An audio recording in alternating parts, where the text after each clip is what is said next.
ये तो कागज पर पेंसिल से बनाना भी कठिन है, तो सोचिए इसे पत्थर पर कैसे उकेरा गया होगा।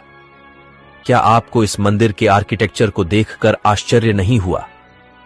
हमारे प्राचीन पूर्वज जो धोती कुर्ता पहने वाले इंजीनियर थे, वह इतने विकसित थे, तो हमें यह क्यों बताया गया कि अंग्रेज भारत आए तब हम विकसित हुए? इसे देखने के बाद भी अगर आप वामपंथी इतिहासकारों के डॉक्टर षड्यंत्रों का अंदाजा नहीं लगा पाए, तो आपका स्वाभिमान अंदर ही अंदर मृत हो रहा है। यह प्रतिमा प्राचीन मंदिर के एक स्तंभ पर निर्मित है।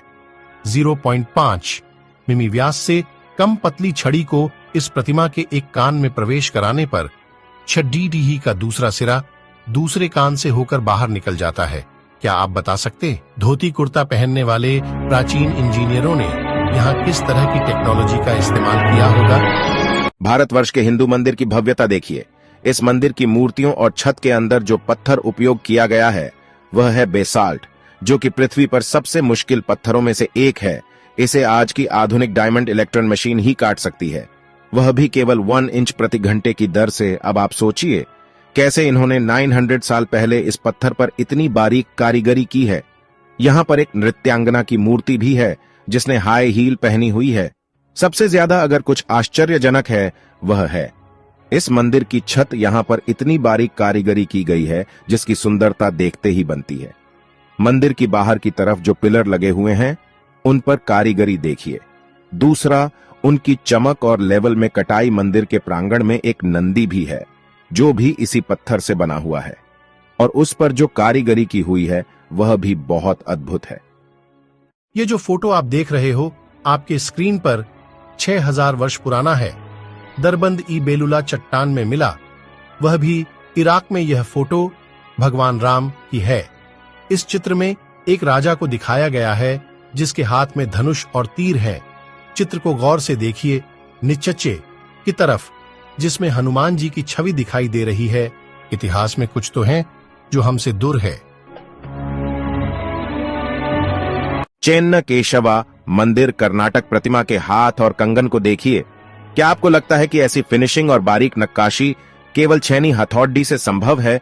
ठीक ऐसी ही एक प्रतिमा मंदिर के अंदर है जिसके हाथ में कंगन को आगे पीछे सरकाया जा सकता है, जबकि पूरी प्रतिमा को एक ही पत्थर से बनाया गया है ना अद्भुत? सच तो यह है कि हमारे मंदिर 7 आश्चर्यों की लिस्ट बनाने वालों की तुष्टिकरण की भेंट चढ़ा गया। 1000 साल नहीं, 5000 साल नहीं, 10,000 साल भी नहीं और 20,000 साल भी नहीं।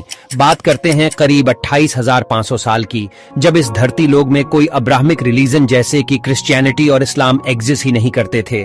बात हो रही है कल्प विग्रह की। साल 1859 में नेपाल में शिव जी की एक ऐसी सॉलिड ब्रोंज से बनी मूर्ति मिलती है जिसे जब यूनिवर्सिटी ऑफ कैलिफोर्निया में रेडियो कार्बन डेटिंग की जाती है तो यह पता चलता है कि यह मूर्ति करीब 26,000 साल से 28,000 साल पुरानी हो सकती है, जो पूरे हिंदू इतिहास में धरती पर मिला सबसे पुराना लॉर्ड शिवा का आइडल था।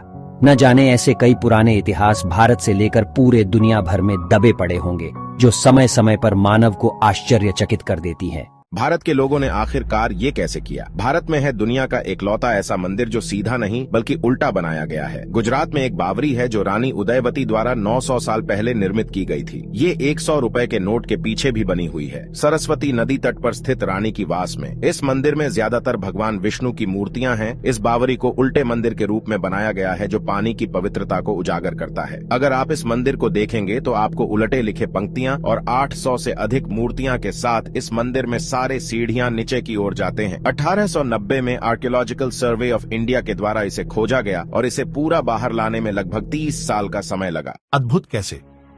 इतना घर्षण रहित तो बेयरिंग लगाने पर भी न चल सकेगा।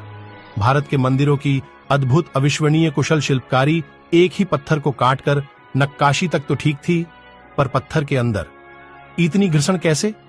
मेरे पास शब्द नहीं है। आप ही कुछ बताइए कमेंट्स पर। बस हम और आप कल्पना कर सकते हैं, आधुनिक मशीन भी नहीं कर पाएगी।